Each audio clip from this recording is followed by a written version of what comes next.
नाज़रीन, पाकिस्तान की तारीख का ताकतवर तरीन गवर्नर जनरल, जिसने वजीर आजम को टिश्यू पेपर की तरह इस्तेमाल किया, जिसने कभी किसी वजीर आजम को पुलिस से डरा धमका कर तो किसी वजीर आजम की कनपटी पर पिस्तौल तान कर उससे जबरी इस्तीफा लिया।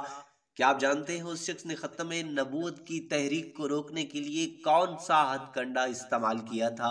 महलाती साजिशों के महर समझे जाने वाले फालिज ज़दा गवर्नर जनरल मौलाना गुलाम मोहम्मद व्हील चेयर पर बैठकर भी निज़ाम मुमलिकत चलाता रहा, और जिसकी ज़बान से निकले अल्फाज उनकी अमेरिकी सेक्रेटरी के अलावा कोई समझ ही नहीं पाता था।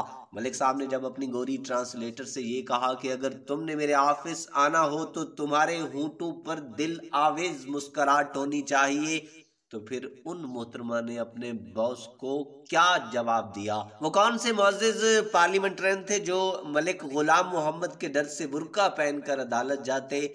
और वसीयत के मुताबिक जब मलिक गुलाम मोहम्मद की कब्र कुशाई की गई तो सांप वाला असल वाक़या क्या था? तो दोस्तों, आज की वीडियो में पाकिस्तान की तारीख के कुछ ऐसे गोशे बेनकाब करेंगे जो शायद आप ना जानते हों। ये कैसे हुआ कि लियाकत अली खान की वफात के बाद एक फालिज ज़दा शख्स पाकिस्तान के सियाह और सफेद का मालिक बन गया? किस्सा कुछ यूं है कि लियाकत अली खान की शहादत के बाद मुस्लिम लीग ने एक ऐसा फैसला किया जिसके नतीजे खतरनाक साबित हुए। लियाकत अली खान की जगह एक मुतहर्रिक सियासी शख्स की जरूरत थी जो पाकिस्तान का आइन भी तश्कील दे और मुल्की मामलात भी संभाले। इसलिए गवर्नर जनरल ख्वाजा नजमुद्दीन को वजीर आजम का ओहदा सौंप दिया।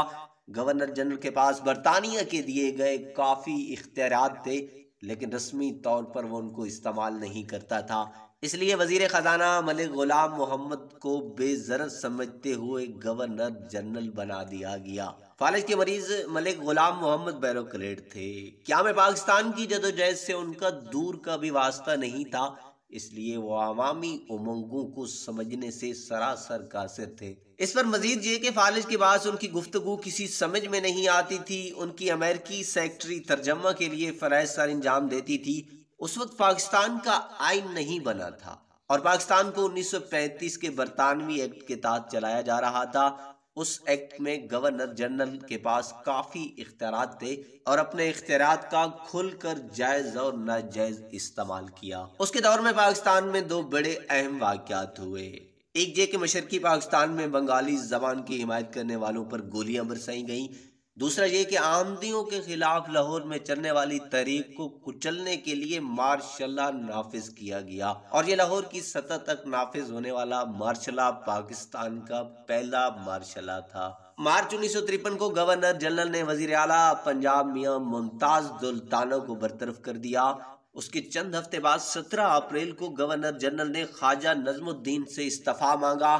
उस मौके पर ख्वाजा नजमुद्दीन ने मलिक गुलाम मोहम्मद से कहा कि जब मैं गवर्नर जनरल था तो मैंने लियाकत अली खान से ऐसा रवैया रवा नहीं रखा जो आपने मेरे साथ रखा।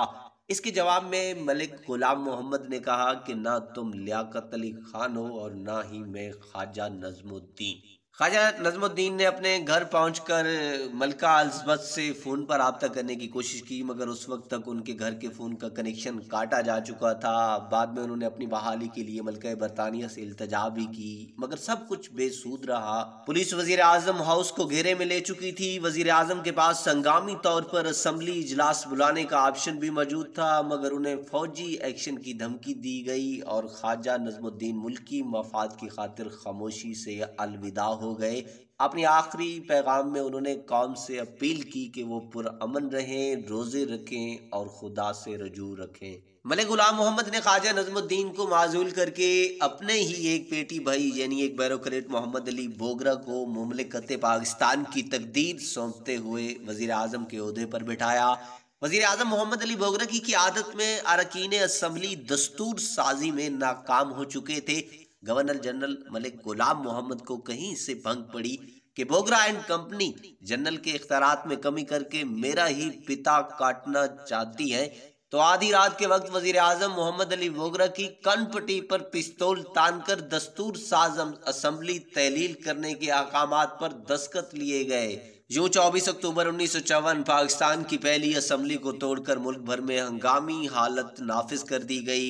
पहली दस्तूर साज असम्बली के स्पीकर मौलवी तमीजुद्दीन ने गवर्नर जनरल की असम्बली तोड़ने के इक़्तिदाम के खिलाफ सिंध हाई कोर्ट में रजू किया। मौलवी तमीजुद्दीन मलिक गुलाम मोहम्मद से इस कदर डरे हुए थे कि वो बुर्का पहनकर साइकिल रक्षा पर सवार होकर अदालत जाते थे। तवील अरसे तक नौकर शाही में काम करने वाले मलिक गुलाम मोहम्मद लकवा के मर्ज में मुब्तला थे। उनकी गुफ्तगू किसी को समझ में नहीं आती थी और उन्होंने एक अमेरिकी गोरी मिस बोरल को अपना सेक्रेटरी रखा हुआ था जो उनके ट्रांसलेटर का काम करती थी।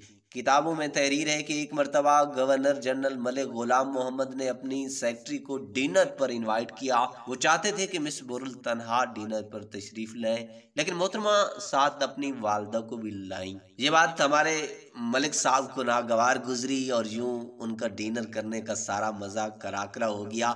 अगली सुबह वो अमेरिकी गोरी फाइल लेकर ऑफिस आई तो रात वाले वाक़े को लेकर मोहतरमा का मूड खराब था। गवर्नर जनरल कहने लगे कि अगर आपने मेरे ऑफिस आना हो तो आपके लबों पर मुस्कान होनी चाहिए, वगरना मत आया करें। मिस बोरल पहले तो अपने बास का हुक्म सुनकर रोने लगी और फिर उनके आसाब जवाब देने लगे तो उन्होंने फाइल जमीन पर रखी और वापस चलती बनी। अपने इक़्तिदार के आखिरी साल गवर्नर जनरल मोहम्मद गुलाम मोहम्मद व्हील चेयर तक महदूद हो गए थे और उनकी ज़बान से निकले अल्फाज मिस बोरल के अलावा किसी को समझ नहीं आते थे। आप यूं कह सकते हैं कि एक साल तक पाकिस्तान का सारा निज़ाम अमेरिकी लेडी के हाथ चला गया। ऐसे हालात में भी गवर्नर जनरल इक़्तिदार से चिमटे हुए थे और वो अपनी कुर्सी छोड़ने पर रज़ामंद न थे। जब उनकी हालत शदीद हुई तो उनको ज़बरदस्ती इलाज की गर्ज से लंदन भिजवा दिया गया और उनकी जगह सिकंदर मिर्ज़ा को कायम मकाम गवर्नर जनरल की जिम्मेदारियां सौंपी गई।